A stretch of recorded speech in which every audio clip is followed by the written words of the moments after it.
So you might know me from walking around the back streets of Sonora or doing videos about Bali, but my origin story really starts here in the town of Bandung.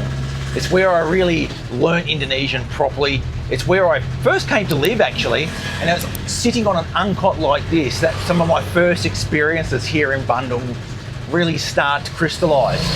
And I remember the first time I caught one of these, I was quite nervous about where I'm actually going to stop.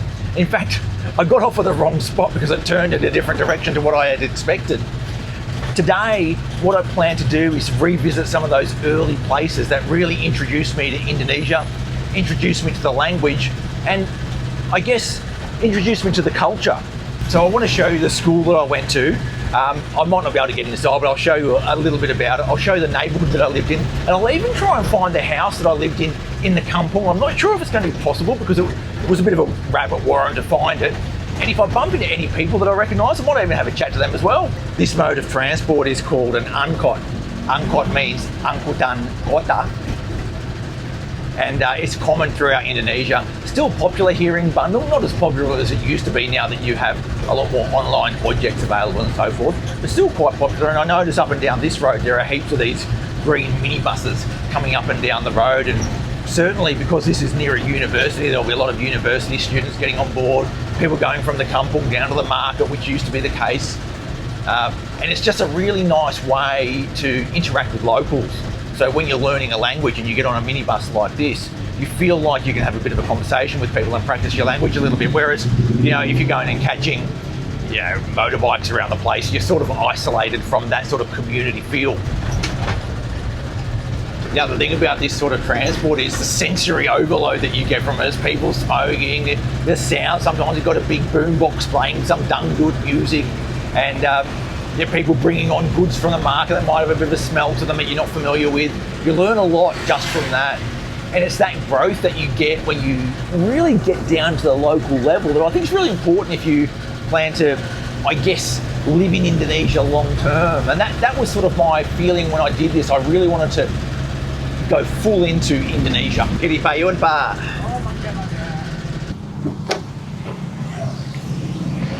Ya, nggak usah kembaliannya, Pak. Ya, makasih ya, Pak.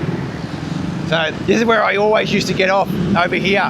This little alleyway is the road to where I used to study, and the alleyway that goes down to where I used to live.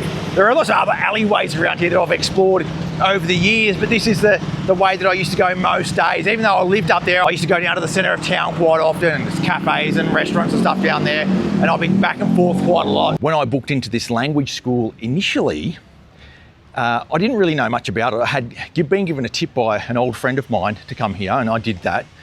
But what I didn't know was how formal it was going to be. And one of the things that happened was they asked you to come in a week before or a few days before to do an interview to test out how good your language skills are, because I did have some base language skill that I'd learnt on the street.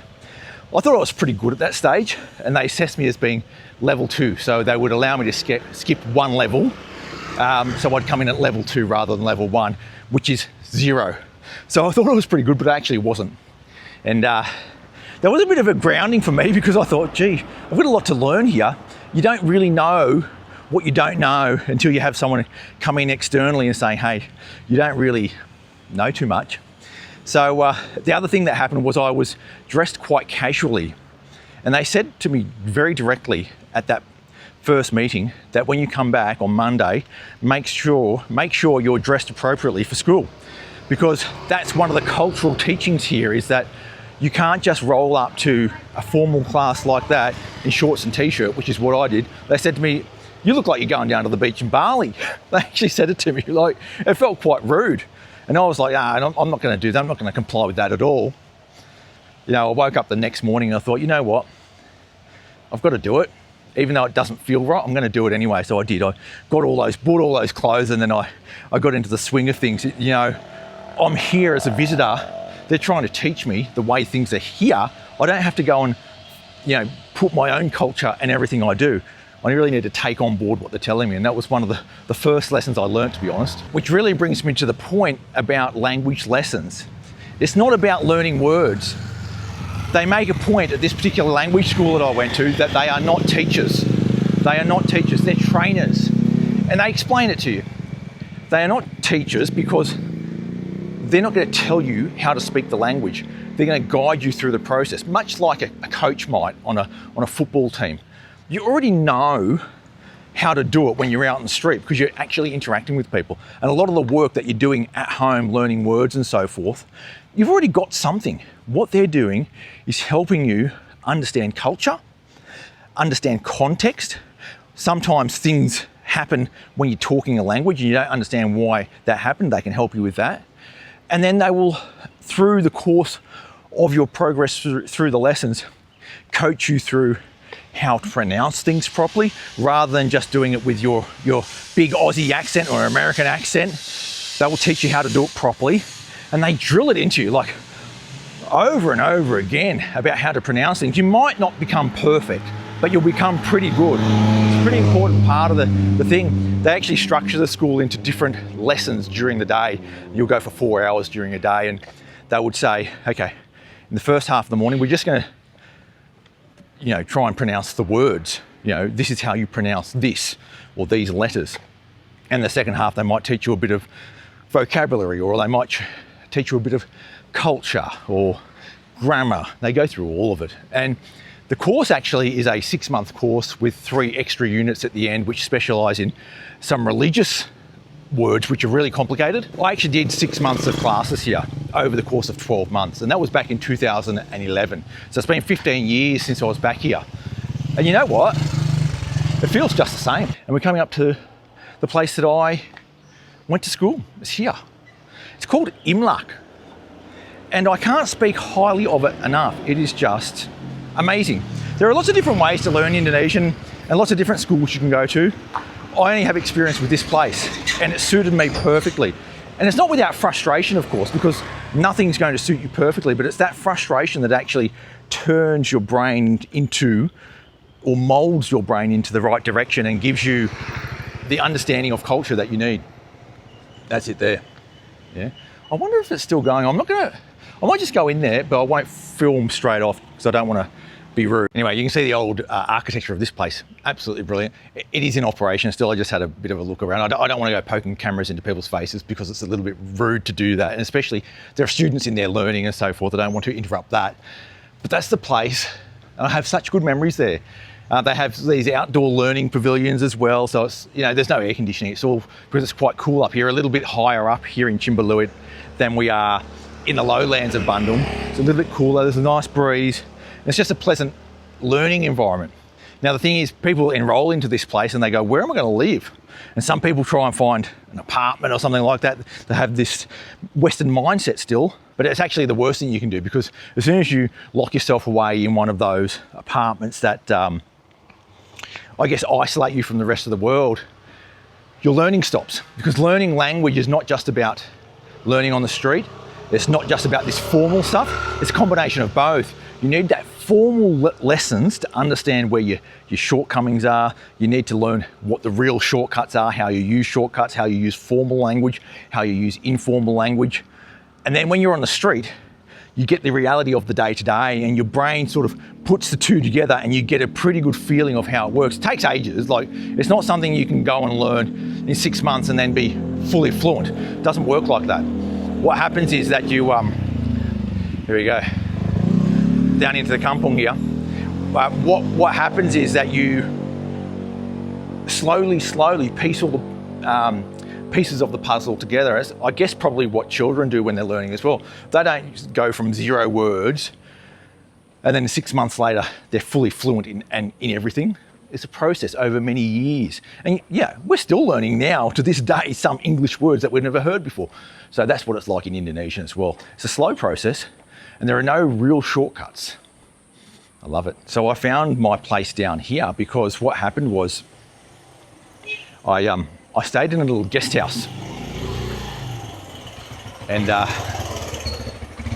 not far from here, because I couldn't find a place to stay for a couple of nights. And I was a bit confused what I was going to do for accommodation and so forth. But what happened in the end is that the person running the guest house said, if you're looking for accommodation, I've got a place you can stay in. I said, okay, where? So she showed it to me, and it was down here. And I remember coming down here for the very first time, down these little alleyways, and just being a little bit nervous, you know. Punten, yeah. Being nervous about sort of being here because everything's so foreign to you. And, you know, you do learn as you go along. This does look a little bit different as I come down here. I know that building straight ahead wasn't that big when I used to live here, that's for sure. And I know up there, all that's been all redeveloped into some sort of, I don't know, they call it a theme park or something like that, but it's not really a theme park. Yeah, that used to just be someone's house. Hello. Yeah. So yeah, this is a little field. So sometimes when they have events and stuff, they'll definitely have events there. I remember having things like the Sasingaan there, which is what happens when there's a circumcision sort of ceremonial event, and they celebrate it down here. They'll put the big tent up and that sort of stuff, and then you know everyone celebrates and has a bit of food, and yeah, it's just it's bringing back so many amazing memories as I walk through here. And now I used to live, I believe, down here. Look at this. This is it. It looks a little bit different to what I remember. It was this narrow, but I can't remember it being that narrow. This guy's trying to do a U-turn down here. So I'll let him get out of the way. Yeah. So, yeah, this is where I used to live. Little Warung is down here. That's still the same as it used to be. Yeah, wow, amazing. Still remember it as well. It's just incredible what it looks like down here. I can't remember it being so narrow, but it just is. So I used to live in this house on the corner up here. Obviously I can't get inside, there'll be someone living in it. That's where I used to live. When I first moved here, that was a new build. Yeah, it was a new build. And it hasn't really changed so much. Yeah, that's where I used to live. 2-story place. Oh, it's actually for rent right now. And it's actually being rented. It's got a name of the person there who's renting it out. It's a lady by the name of Ibu Betty. And that's the exact woman who rented it to me all those years ago. It actually comes with this building here. Inside there's a pump and a big sort of tank for filling up your water just in case the water goes out. Like it went out for me for 4 days once. And yeah, I blasted through all my reserve water, and then I had to get my pembantu, the person that helps with all the house and the cooking and stuff. She had to come and haul water manually for me, which was really interesting. Yeah, just amazing time. Punten, yeah. So you'll probably hear the word I'm saying is punten, which is basically excuse me or permission to pass, just to be polite. A bit of a duck of the head, and punten goes a long way, and they'll just say, please go through, which is manga. Yeah, that's the view of the kampung. So it all goes right down the hill, all the way down there, all the way down to the bottom to the river, and then up in the hills there are other houses, and probably a bit more sort of expensive up there. There used to be a few rice fields and things there. I think there's still a few gardens, so banana plantations and that sort of stuff are still there, but it's not really, oh no, it's quite similar. It's a little bit more, actually looks a little bit more green than it used to, a little bit more jungle. But that kampung down there, if you walk down into that, and I'll just do that now, it is just like a rabbit warren, and you do get lost, and I probably will get lost. I'm already feeling a little bit lost, actually. I think I'm going on a loop somewhere. Oh, amazing memories. Oh, little cat. That's the other thing around here. I had a cat, so I used to have my food cooked for me every day by the pembantu, and I'd come home from school and she'd have my hot meal ready.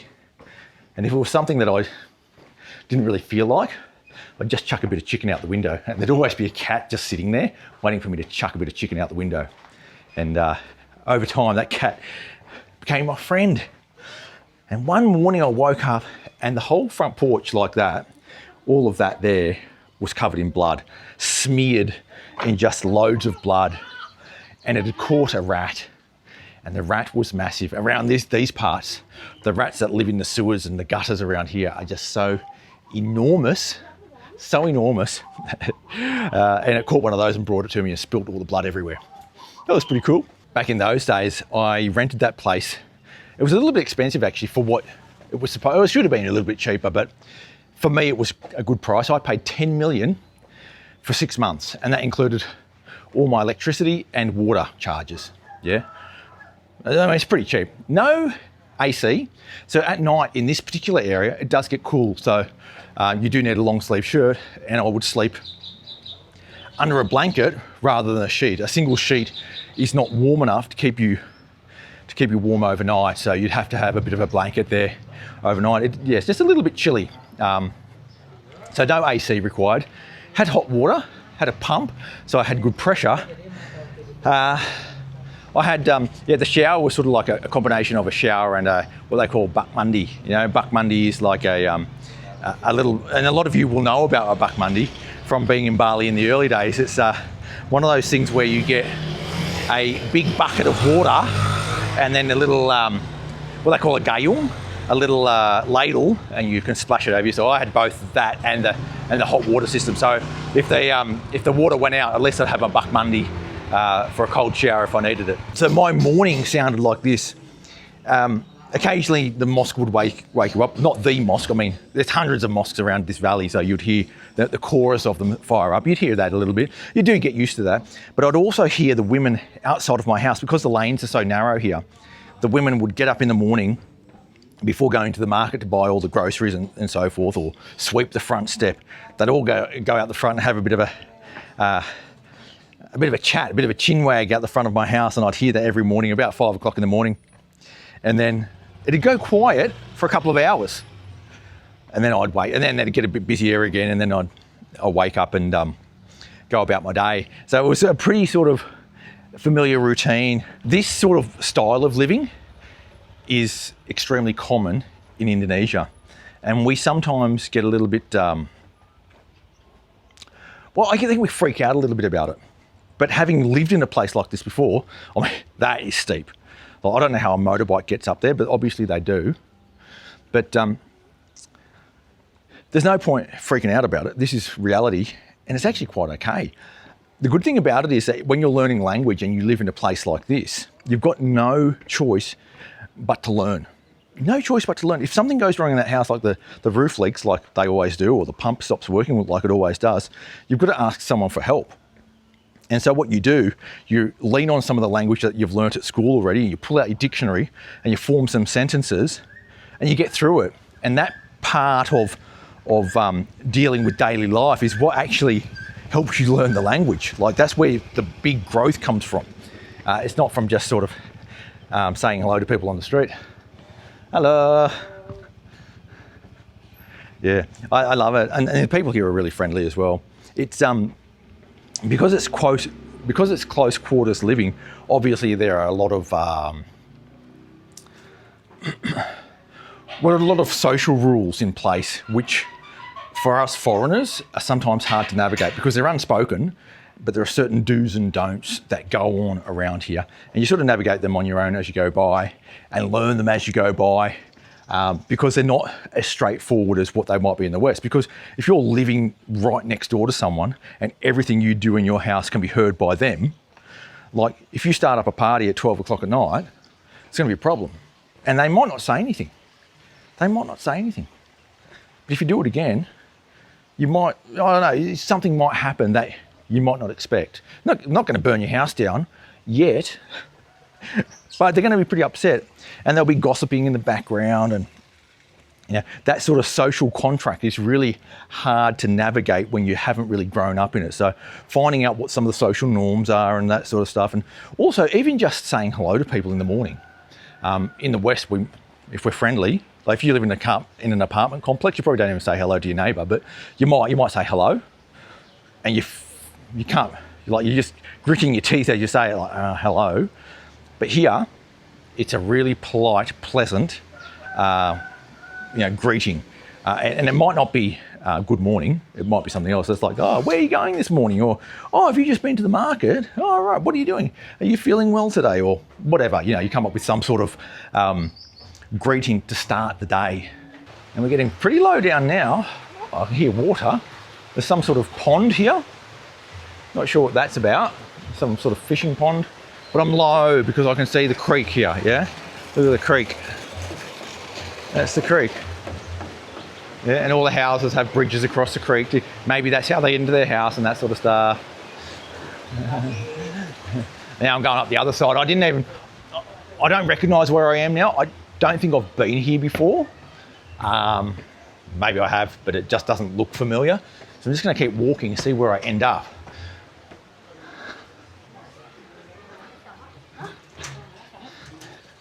Hello.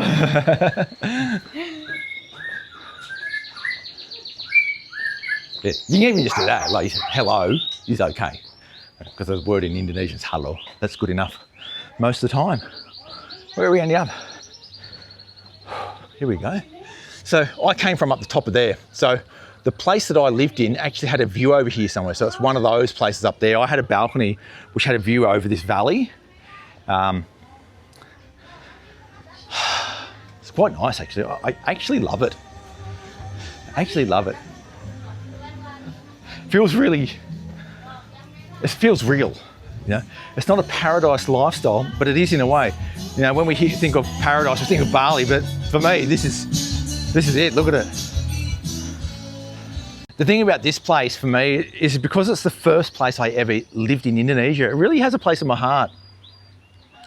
And some people sort of ask, how could you come here on your own and just make a go of it? And I sometimes feel that myself, like it almost doesn't feel real sometimes to me that I actually did it, because it's actually, well, it's a bit scary. Like, it's very scary. You are so uncomfortable when you first do it. That discomfort is really challenging, but it's that, I think, discomfort that where you get the most growth from, and it's where you learn the language and you learn the culture and you interact with new people and you become a better person. I don't know about a better person, a better version of yourself probably.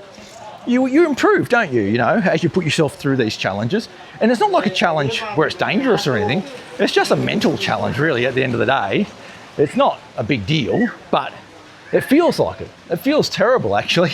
Like some days it just feels awful. It feels awful. But you get through it. And because of that, and you have to get through it, you sort of learn so much. Like the language for me, I just improved so rapidly, I think. See if I'm going the right way here.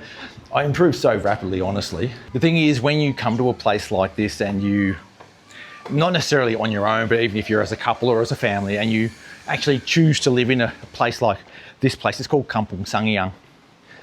When you choose to live here, what you're really choosing to do is choosing to interact with people on a daily basis about the most menial things in life. That's what you're really choosing to do. Because if you don't live here and you live in a big house away from here, you really sort of shield yourself from real life. And a lot of that sort of learning you wanted to do doesn't really happen. You know, you feel more comfortable because you're in a house where you can just do whatever you want. You don't have to interact with people. You don't have to say hello to people. Wow, this is a bit of a steep hill, this one, up there. But the problem is, that is at the expense of learning, of growth. And I sort of think if you sort of make the effort to come to a place like this, you may as well go all in. That's sort of what I said when I came here. I'm going to go all in, at least for a period of time. And there's an interesting story because I only planned to come here for 3 months. Initially, 3 months of classes. I thought that should be enough to brush up my Indonesian skills from very rough street level stuff to something a bit more polished. And I'm sure it would have been enough, would have been good. And then I had planned to go to Bali to learn to surf and dive. But I met Susan very early on here. And so I thought, you know what? I'm going to stay a little bit longer. I'm enjoying myself here. I'd met Susan. I was just enjoying life. And you know, after 3 months, you've learned enough language that life becomes a lot easier in a place like this. You're navigating it with confidence. You're not scared anymore. You know, one of the things is when you're here, you're scared all the time. But after a while, you really gain your confidence and it becomes your home. You have the language skills. And it's easy to do 6 months, 12 months or whatever. In those early days, I borrowed a motorbike off Susan. Well, she lent me a motorbike and also a motorcycle jacket because she said, you can't ride around without a jacket on. That's just the way we do it in Indonesia. So I took that advice and I started getting around on a motorbike, a small scooter, with a jacket on. And every time I pulled that motorbike out of the pump house that I showed you just before, all the local ladies with kids and all that, having a bit of a gossip out the front of their house as I passed by, and they'd all shout things like, "Ganteng, ganteng." And it was just very funny, you know. All right, I'm back at the top here now. Well, that was a hike and a half up there. There's a house up here on the left, and I'm not sure which one it is. I think it might be this one here. I'm pretty sure it is. The guy there worked in a shoe factory. So there's lots of sort of clothing shops or clothing factories here in Bandung. He worked at a shoe factory, pretty good job, getting a good salary at a shoe factory. And he used to invite me every Saturday night to do karaoke. So he'd have the big sound system. He'd have a couple of friends who can play guitar, and they'd just play music and sing lyrics that they'd printed out at an internet cafe somewhere. You know, the Beatles, all the Western tunes, like just incredible, just really good fun. Aku mau balik ke sini karena untuk saya kampung yang ini seperti apa ya? Pertama kali aku tinggal di Indonesia dan aku masih ingat waktu aku tinggal di sini ya. Ya. Dan Ibu Ika masak setiap hari. Besar sekarang. Gemuk ya. Setiap hari Ibu Ika masak dan itu masih enak ya. Tapi sekarang tinggal di Australia. Enggak, tinggal di Bali sekarang, Bu. Tinggal di Bali, tapi mau pindah ke sini. Enggak, lihat aja suasana di sini ya, ketemu keluarga istri saya. Udah punya cucu juga? Udah, 2. Oh, wah. Dan mereka tinggal di mana? Di sini? Di sini. Di sini? Iya. Oh, wow. Sekarang ada sakit. Oh, sakit apa? Digigit karena virus binatang. Oh. Oh, ya. Sekarang di advance. Oh ya? Ya.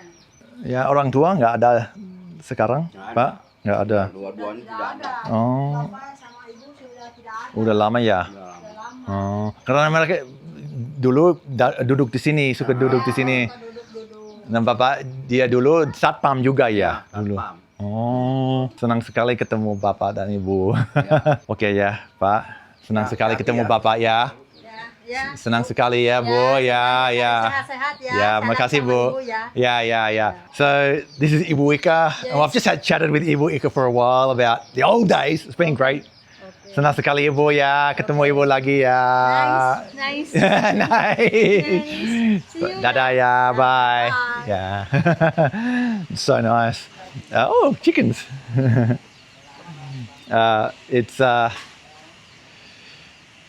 Yeah, warms the heart actually to come back here and see people like Ibu Ika. So the story is, and I probably haven't explained it fully, is that when I first arrived here and I was looking for that house, I bumped into Ibu Ika and she said, do you want me to look after your house for you and be your pembantu, you know, the person that looks after the house and cooks food and cleans and washes and all that? And I said, oh yeah. But I actually got it wrong at the start. She was talking about herself in the third person. So she kept saying, do you want Ibu? Do you want ma'am to help? And I thought she was talking about her mother. I said, yeah, okay. And then when she came around and Puntan, yeah. When I asked, where is your mother? She said, no, it's me. Because I really didn't understand how the language worked properly. And yeah, from that point forward, she was the person that looked after my house for that whole period while I lived there for a year. And there were many ups and downs in that story as well. It's not just that she came over and looked after my house every day. I mean, we chatted a lot and I practiced my language on her because I'd get home from my school, have a bite to eat, and we'd just chat about what's going on. And that was part of the foundation of me living here in in Indonesia, really. At that time, 15 years ago, I think it's fair to say, we can say the word, she was poor. She didn't have much money. The family didn't have much money, and she only made do on the money that I paid her, and I didn't pay her that much. That was just the way it was, and she actually had a loan for a motorbike that she was paying off, which is actually more than the money I was giving her every month. So she had a second job helping out some old people in the village as well. And life was tough for a while there, but she was telling me that after I left and Susan and I got married and we went off and did our own thing, she went to Malaysia for a couple of years. So she was just telling me then that she remembers that I gave her a stack of money, which I did.